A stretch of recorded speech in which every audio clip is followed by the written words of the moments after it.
What is up, adventurers? Today we are going back to the 18th century to a living history park. It was decimated last year by a really bad Category 2 hurricane. We're going to see what it looks like today. Let's go adventuring. Down.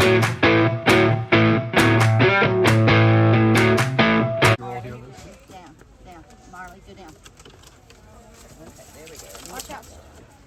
Oh, okay. We did it, guys. So basically what this park is they treat it like you're basically back in the 18th century here in South Carolina. And they show you all sorts of things like old pottery and things like that. And the smell here is amazing. It smells like you're at like a Cracker Barrel with the wind going. It's just dirt. Dirt won't hurt. Eddie's doing some clay work here with some pots and things. As they would have done in the 18th century. She's working with her foot.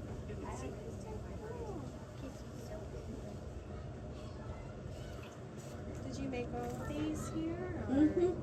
All by yourself? Yep, all by myself. Hey, that looks pretty cool. It's just stretching up for no reason. Well, it's because I'm pushing it. It's because of centrifugal force. Whenever you push it down, it makes it go up. Did you ever have somebody grab your hands and go around and round and your feet want to go up? Have you ever done that? Well, that's centrifugal force. And that's what I use to make the clay go up.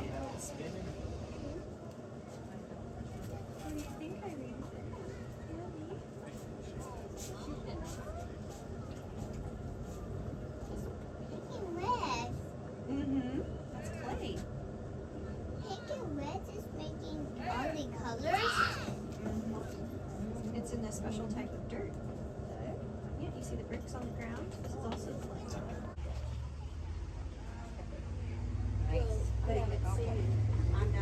not poking it just to verify.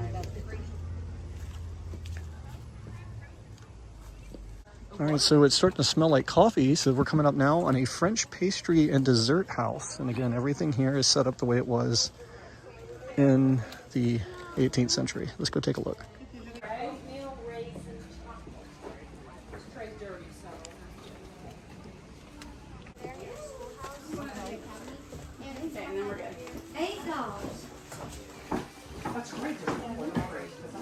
Okay, so this is really a cool vibe in here. Love the fireplace.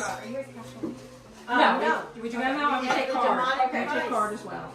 Whichever one is cheaper for you, I can do both. Why don't we just do the square? Sure. Okay. What's the total? $8. $8? I'll take care of that. Thank you, ma'am. Card. Oh, here. You glad to help? Yep, approved. You're good. Thank you so much. Welcome. Oh, that was the end of your 12th night cake. Boy, that was.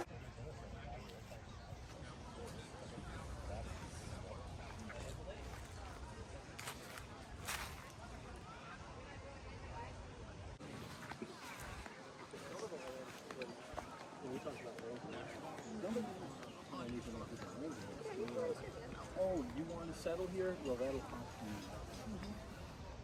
So, like between, like New York.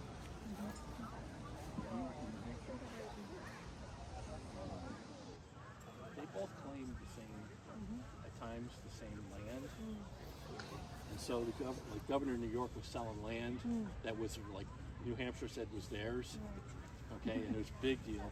The other is in South Carolina, this area up here.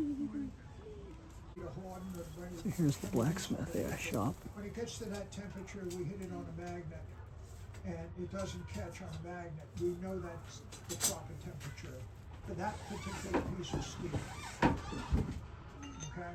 Now, the other thing we do with this is to try and keep from going deaf, because these magnets on the end will attenuate the sound. And so everybody wants an anvil that rings except blacksmiths.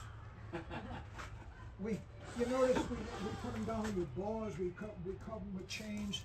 The one we work down here at the bottom, we've got chain wrapped around it, and it's hidden. We have enough problem with looking at Yeah, go watch the early 2000s Tim Burton Sleepy Hollow and you'll get the vibe I'm talking about here.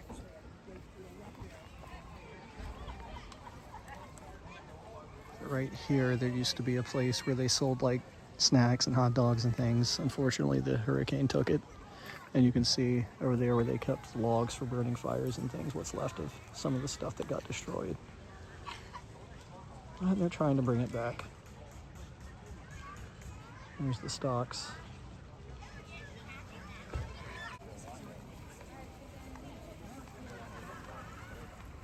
So this area is half of what it used to be. Unfortunately, this area right here, straight ahead, it used to have buildings and things, but we had a Category 2 hurricane blow through here last year, Hurricane Helene, and it just decimated so much of this. Was the school building? Yeah.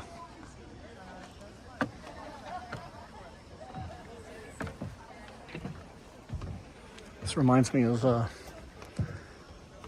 every time I go in this place, it reminds me of Sleepy Hollow, the Tim Burton Sleepy Hollow. I don't know what it is.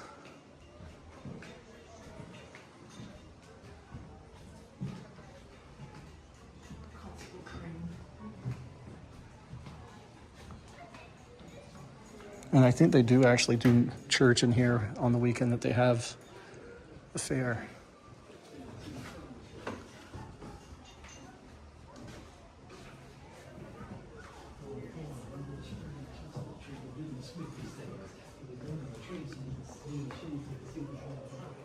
So this is the meeting house.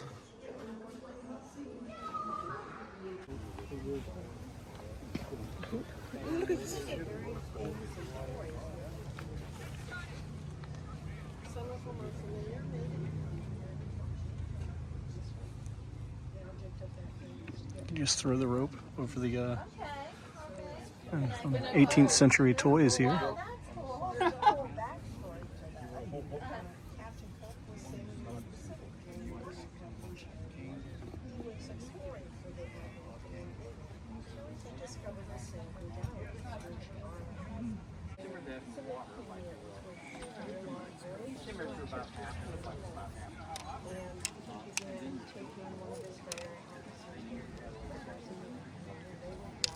This is how they had fun in the 18th century.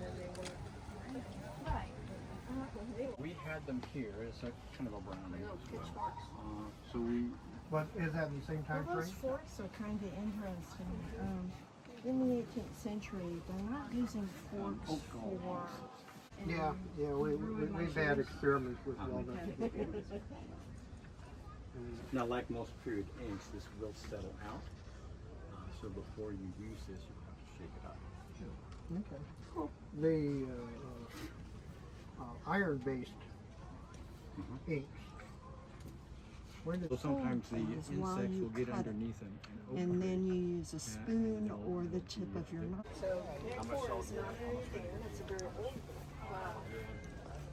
They never said. The original recipe calls for brandy. It's a fairly strong distilled alcohol. Y'all have a wonderful day. In case you want to dress like you're in the 18th century. You know what this is? Those are pockets. Pockets. They go on your hips. So women didn't have pockets back in the 18th century, so you had to buy pockets.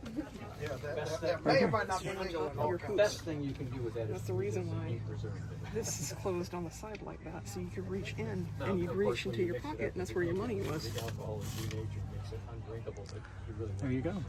Here's some bonnets. Yeah, I'm sure somebody nipped at it once. Now this particular one, these bottles here, they've got a cork in the top and it's sealed with sealing wax. Gators. You don't want to Look at that. just put these in your pocket and walk around with it, because if that cork comes loose, you're going to have brown passes and excellent cloth ties. Or remember that time you took over one of the.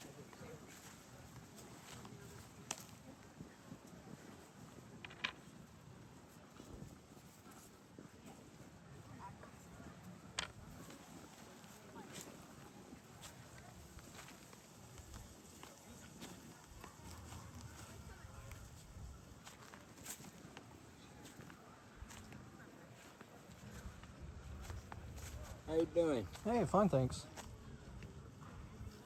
You do some great work. Well, thank you. You're welcome. I kind of like doing it. I bet it's relaxing. I said, I bet it's very relaxing. Can be, and it can be tiring.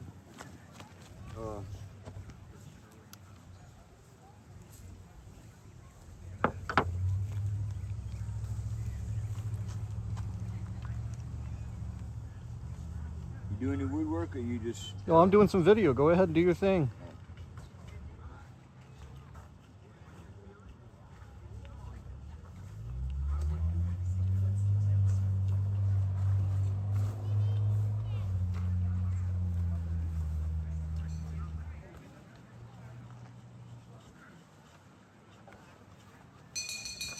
Beautiful it is. In 30 minutes, Peter Gardner will entertain you with his tricks of dexterity, illusionment. So in 30 minutes, here in front of Thompson Academy, make sure you pull up a stump or a pew, have a seat, enjoy the show. Come on and take a look at the smokehouse if you'd like. You can look inside. Busy, that's why. There's some crackers in there somewhere. There you go. This is some, you're more than welcome to try some of the kielbasa and some of the bacon. The pork meats. Well, basically what we've got here is the end product. We have put it in a cure, and we have, I use a cure of potassium nitrite, salt, and brown sugar.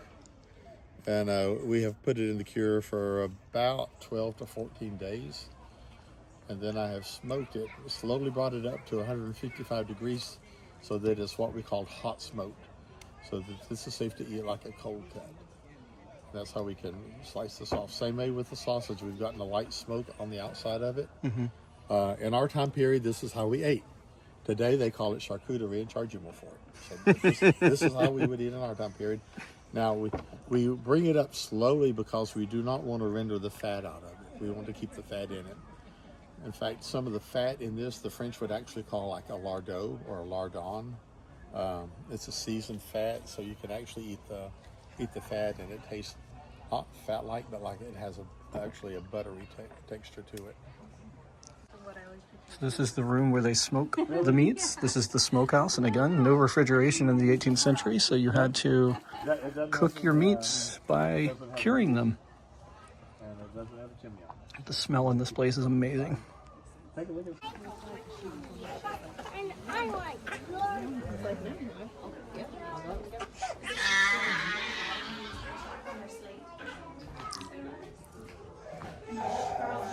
Begin working on their samples. Yes, so everybody's doing that on this. There's some, the big sample we had in here actually went up to the top of the hill to one of the buildings up there. Okay, we'll show you needlework and so you can see a sample of it.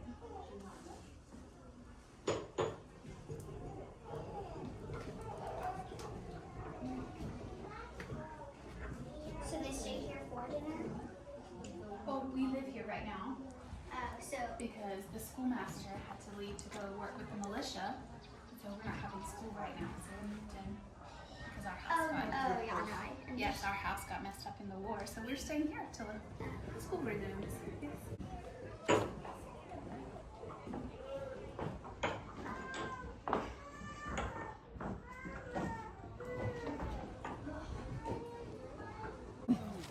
Getting some actual ones.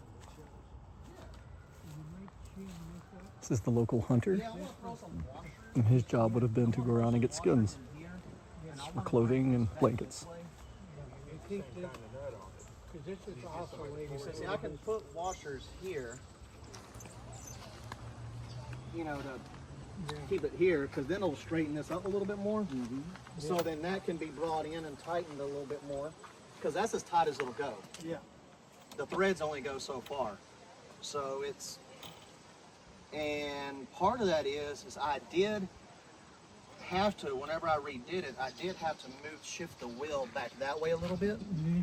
So therefore this had to shift back a little bit, but not enough. But It's going to take a lot of tinkering, but just by putting those bearings in and not doing that, it made a. Yeah. Oh, yeah. I mean, all that wiggle gets picked up in the wooden frame and translated to It is amazing. operating Once you somewhere, get it yeah. into motion and you get that rhythm of that friction and let that thing do.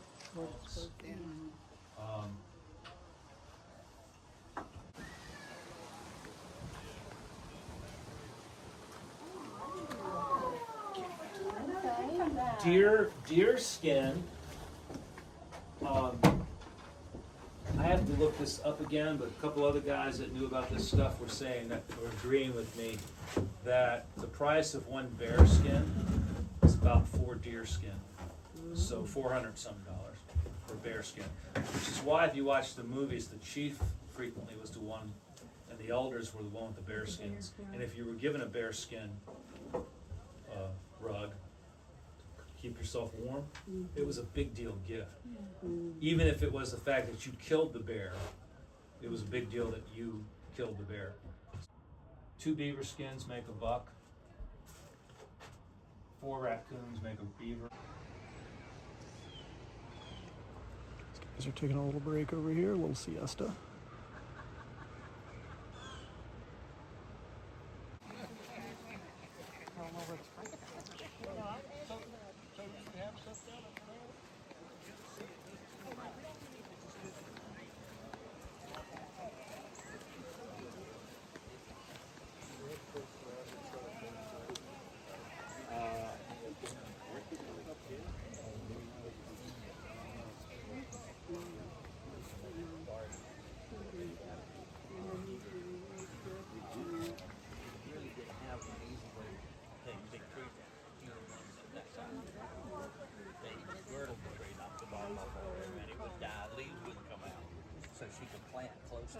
We've been doing this for about 35 years.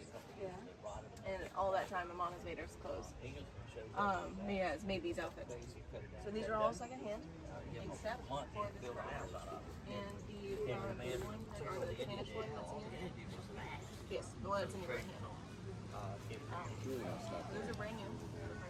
Any woman But the rest of them, holding a beaver, she would go out in the woods and pull up a sapling that had a root full, and she'd break off the ties, and she'd use that for a hoe. You introduce her to a metal-headed hoe, you just changed her life. They were cooking with hot rocks. They had good pottery, so they put it beside the fire, and they take the rocks, put them in the fire, and they get hot, then they start going back and forth.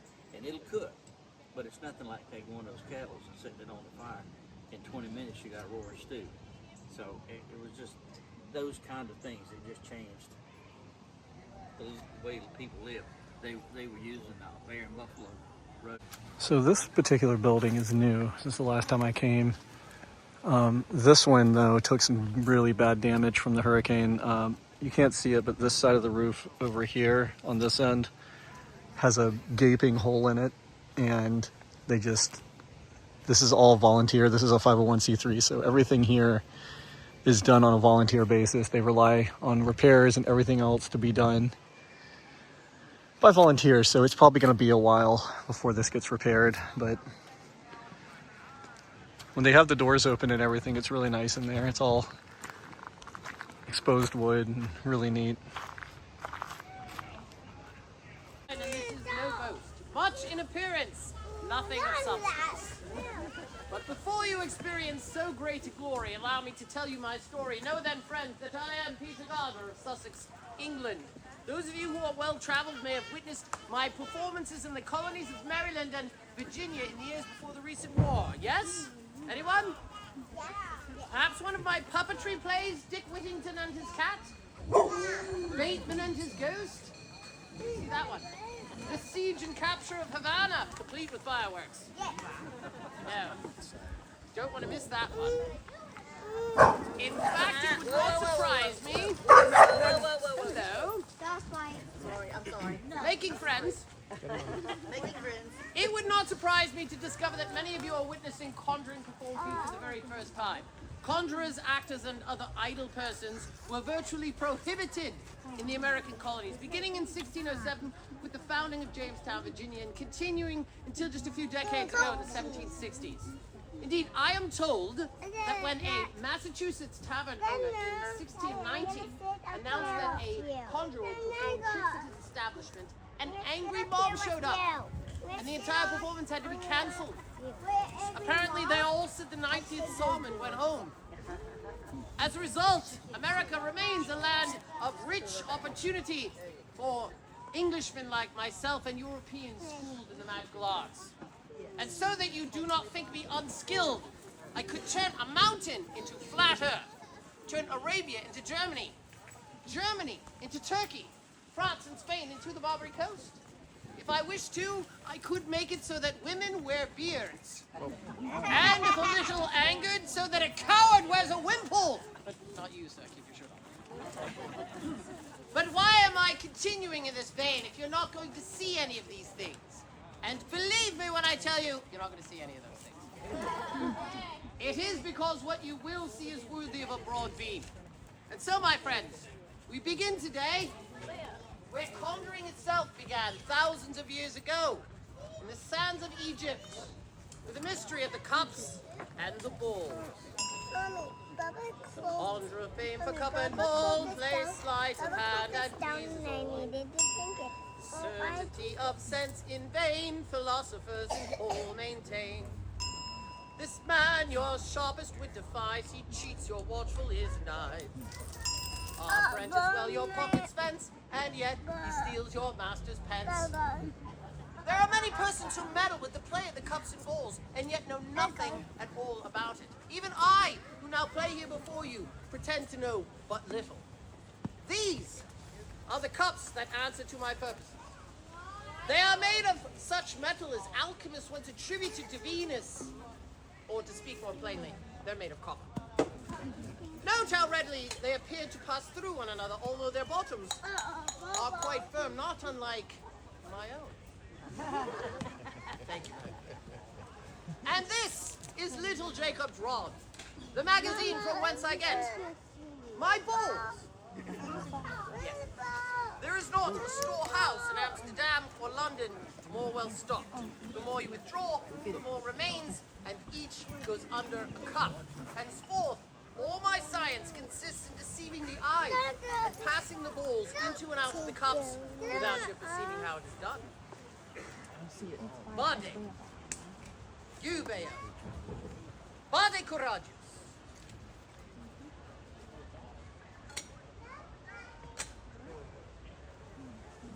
That is your cue to yell, huzzah! Hip hip!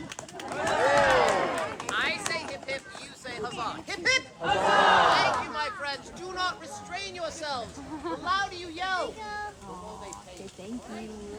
As for the walls, well, they may vanish, but they never go very far. You see, Oh, Mommy, it has a pokey in it. they know I am the only one who will lead them the We can Now, bring it those home. of you, like myself, unfortunate enough to wear spectacles may retire now. But as two balls upon the table, hip hip. Huzzah! Thank you, my friends, thank you. And for those of you in the cheap seats who couldn't bother to get here on time, I'll do that again. 2 cups upon the table, a cup atop the balls. 1, 2, 3. 3 balls upon the table. Hip hip! Huzzah! Thank you, my friends, thank you. But I pray once again, do not be astonished by these trifles. Only watch carefully at the balls. You, madam, would you be so kind as to call out a number? 1, 2, or 3? 2, very well, madam. We will bring all of the balls into cup number 2, beginning with this one. Do you see it perched invisibly atop Jacob's Rod? Do you? So the tavern is open already, is it? Excellent. Let's see if I can make believers of the rest of them, shall I? Bade, Courageous, which should leave no balls there, and 2 balls here, hip hip! Huzzah! Thank you, my friends, thank you. Now, 2 from 3 leads. 1. Thank you, South Carolina educational system. Yes, 1. Courageous, which should be I'm sorry. no balls there. Okay, I'm sorry. And 3 balls here, hip hip! Huzzah! Thank you, my friends, thank you. But I pray, do not be astonished by these trifles. I have even greater secrets than these. I can make a church bell fly from one village to another. I have sympathetic quadrants with which I can hold a conversation at a distance of 200 leagues.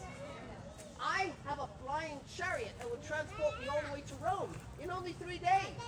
I will show you all of these things as soon as they are totally perfected, which is to say in about 150 years. However, whilst we are waiting for me to astonish you with these marvels, I will continue to amuse you with cups and balls. Now, here is something I have never understood, and which you will be astonished by. A ball covered for but a moment passes through the center cup to the table below. And I hip hip. Vade courageous. Huzzah! Thank you. If you could see this child's face right now. Follow me everywhere, make that face, and we will make millions together. Now, those of you, gentlemen, I should like to offer you an opportunity at this moment to bet on which of the cups, 1, 2, or 3, the balls shall return to. Shall we say the full contents of my purse against the full contents of your own? Who, gentlemen, will take this bet? I'm so sorry, I do not gamble with children. They have no money, there is no profit in that. Gentlemen! Nay? Ah, you are wise, my friends, for you see, I cannot lose this bet. There is, in fact, a ball here beneath cup number 1. There's also a ball there beneath cup number 2. And yes, there's a ball beneath cup number 3. It's true, I cheat. But only enough. Now, friends, I'm sure that many of you have concluded correctly that it is impossible to perform this trick using only 3 balls. And indeed, to own the truth, I have been using more than just these 3 balls. I have also been using that white ball there beneath cup number 1. Did you see the white ball? No. Did you see that white ball there beneath cup number 2? You didn't see that one either. You're in the front row. Everyone's going to ask you how this is done. Did you see that one there beneath cup number 3? No. Who here would like to know how this trick is done? Yes? All right. Allow me to afford you a nostrum to get you started at no charge. If you ever perform this trick, only ever use balls that are either white or red. Never use balls that are both red and white. I have discovered the hard way that balls that are both red and white do not fit easily beneath the cups. I thank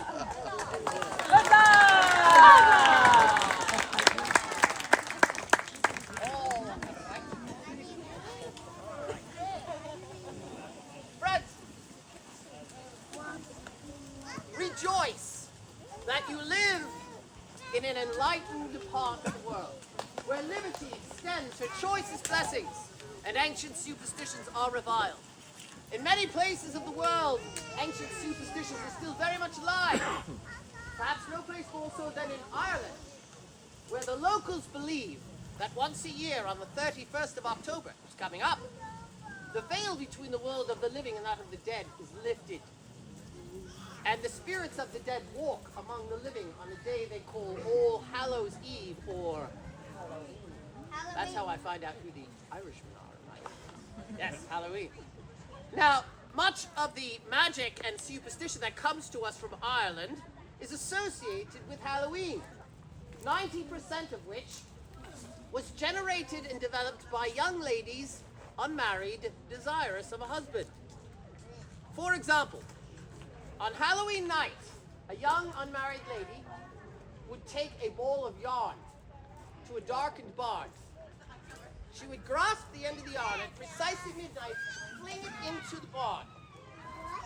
As the clock tower is striking, she would begin to roll up the yarn back into a ball, all the while saying, I wind, my true love to find, the color of his hair, the clothes that he will wear the day he is married to me. Whilst she is doing this, she is looking into the darkened barn, expecting to see the spectral form of her future husband coming out of the barn, wrapping the other end of the yarn. That, my friends, is desperation. If we think we'd have a tip here that would force the hammer away and would touch the pan and fire. But the cover was still called a hammer. Hello, good sir. You have questions, we have answers. I'm just looking at what you're doing here, so you continue doing you. Oh, well, this is fire starting. We were just talking about fire locks. All of our weapons are fire locks. There's no such thing as a flintlock. Mm-hmm. They started calling them flintlocks way in the future when they thought, when they redid them, they needed flint to work. Instead of realizing they use flint because it's an inexpensive, readily available, long-lasting stone. Whereas emeralds and sapphires and all would get you in a lot of trouble. This is a high-grade crystal and a low-grade crystal. You can use those for fire starting. Putting them in a fire lock, they chip away very quickly. When the war started, you stopped getting flint from Great Britain, but this is French flint. It's called honey or blonde flint. It was sent over by the king to support the colonies in rebellion against good King George III.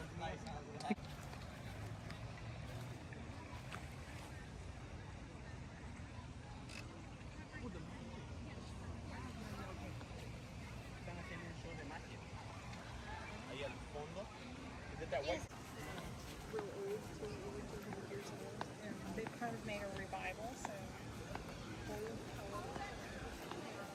How are you today? I'm fine, thank you. Good. I'm making 18th century ear bobs. Ooh. They didn't call them earrings back then because nobody was wearing a hoop shape, so there's nothing ring-like about them. So I'm Ear bobs. Yeah. What was funny is how many people have told me today, oh, that's what my grandmother called them. Oh. I never heard tell of such a thing. But if that's what they want to call them, I'm good for it.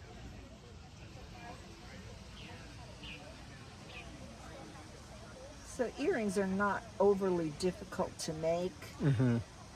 Basically, you take a head pin, which is one of these, Mm-hmm. and you stack up the pearls or whatever beads you want to put on them. Mm-hmm. You always end with a little tiny seed bead. See these over here? Mm-hmm. Because you've got to be able to get your pliers in there, your needle nose pliers, to bend them at right angles to the rest of it, like so.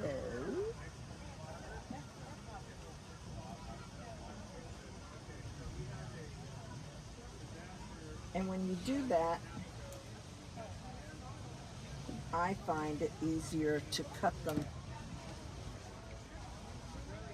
right at that point on my finger, Mm-hmm. because that way my loops are the same size. I see.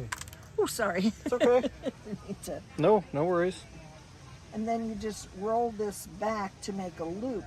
The only iffy thing about it is you want to make sure that you don't raise the end of that loop as you're putting it around, because then you'll get the letter P instead of a loop that's A loop. over it. And then that's it. Then you just go ahead and stick it on a fish hook. Mm-hmm. And then you That's end it. up with one of these here. And that's what you got. Thank you. So this particular water wheel, as you see, it's not spinning anymore. And the gentleman was just saying that a year and a half ago it took some damage, and then the hurricane just kind of finished it off. So hopefully they get it back up. As you can see right there where the piece has fallen in. And this is all volunteer, so hopefully they get it fixed. But yeah, we came here a couple of years ago and did pirate costumes and 18th century costumes from the French. It's a really cool place to come if you like that whole fall 18th century vibe. So this is the pub.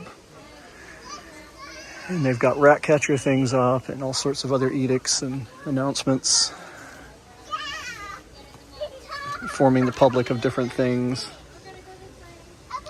Here's Silas Moore, the local rat catcher. Can be found in back of Little John Tavern in the town of New Boston.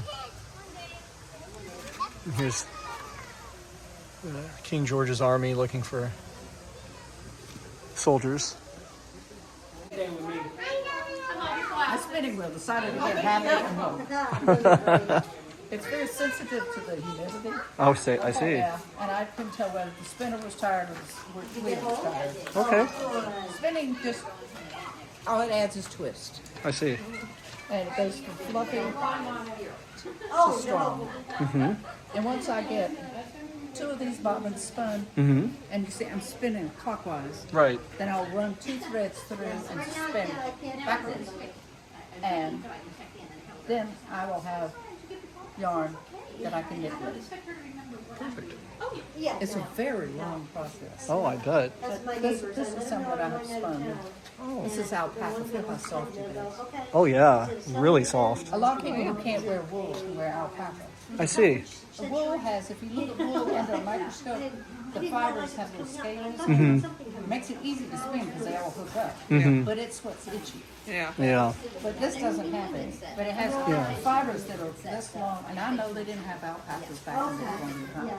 But this is so easy to spin. I can talk and spin at the same time. There you go.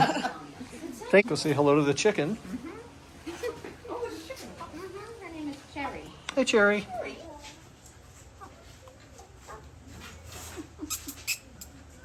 Well, you'll have to tell her your names now that you know her. Hi, Cherry.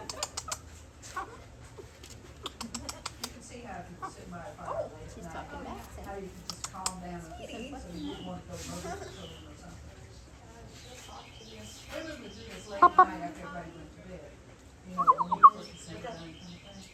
Because it took so long. So this is different area where they make things here in the oven. They got all sorts of different ingredients. Pumpkin seeds. Turkey last night. Oh? In the Dutch big oven, and it was stuffed with orange slices. Ooh. So they were saying last night they actually made a full turkey in this oven, and it was quite delicious. All right, so this is the pub.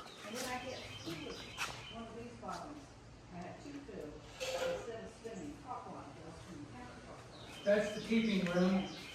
I see that. That's for keeping the dishes in, keeping the food in, keeping the stuff from being pilfered. And also, when they get through cooking the food out there, they take the food in there and plate it up for our guests and bring it out here. Oh, I see. Welcome to the tavern if you haven't been here before. Okay. And tell us a little bit about what you're serving here. Well, I have no clue what they're fixing out there. You just serve the beverages? Yeah, that's me. I'll serve you all that you can drink. There you go. Just remember, when you get drunk, I have to throw you out, but not before you pay the bill. Which is a long day's walk or a leisurely day on a wagon, and a place to stop before you have to go to your next destination. And this is a place that had good water, fairly flat ground, built on this. I see. This is where everything starts. This is the waypoint between places. This is.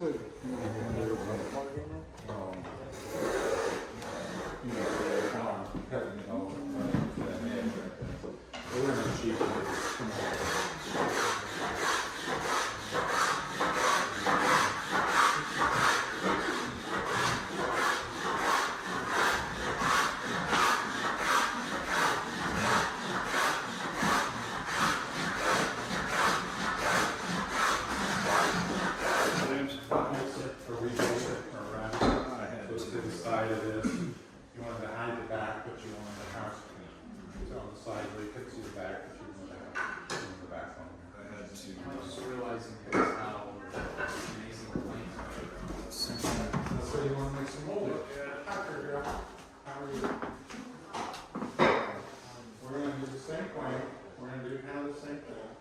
And we're going to actually remove the flush. So on your sides, you're cutting tabs. So everything I put in X. That's good.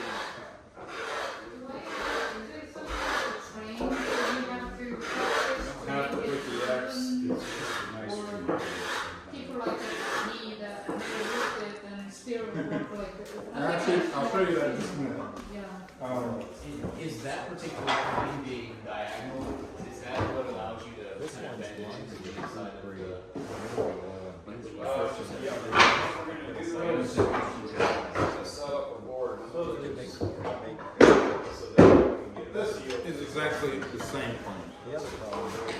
This does the exact same job as this one.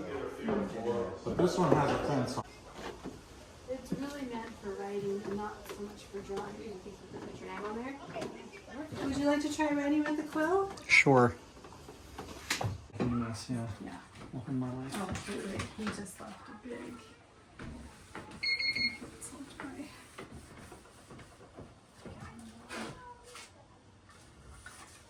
Okay.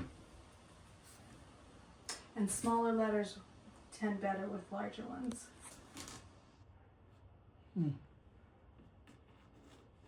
This isn't easy for any left-hander. It's so tempting writing my name. Would you like to try, madam? Nadine? They had no birth certificate. So what do you think they sent into the War Department to get their pension? They sent their samplers. They had stitched a sampler as a young girl that told them who she was and where she existed. Oh, that's called a thread winder. They take the needle and they make X's on the fabric. These are all made with X's. Tiny little X's. And these were made with tiny little X's, only smaller. Say, If you look really close, you can kind of see it. yes. Say the samplers were made by little boys and little girls in the 1700s until they were 4 or 5. Everybody learned their alphabet. The boys learned to stitch on fabric because everybody wanted to be able to read the Bible, so you needed to know your letters. Paper was scarce in the 18th century. It was hard to find. So they would learn their letters on fabric.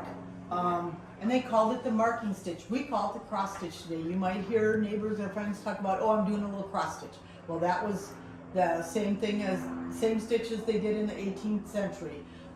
This is a sampler. This would be a marking sampler. This would be what a young girl, maybe 8, 9 years old, would stitch. And this was actually stitched in 1780. It's over 200 years old. So this sampler, these are verses, and they're from authors and poets in the 18th century. We know this one was stitched in the 1760s. This gentleman existed, and so it was from, he's a poet, an English poet. This one is an Irish author. I don't know, I haven't found this one out. The great part about samplers is these tell us history from the 1700s. Without these samplers, sometimes you wouldn't know what was going on. The young girl stitched them to learn to be a mother and a wife. They learned their letters, they learned embroidery, they learned patience and virtue, they learned their numbers, they learned English. And so to them it was an excellent wove. They used to make samplers. And it's a sample, it's called a sampler because it's a sample of your work. This is all done with cross stitch.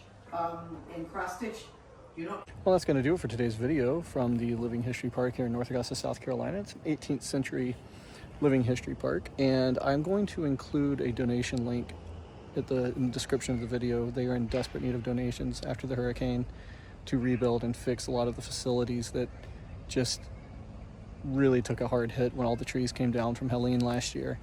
And they're trying their best. I've been coming here since I was in high school. I remember my American history teacher in high school would give us extra credit for coming here. But they're doing a really good job. A new generation of people are picking it up. So anyways, be sure to like, follow, and subscribe, and I will catch you guys on the next Adventuring with Chris.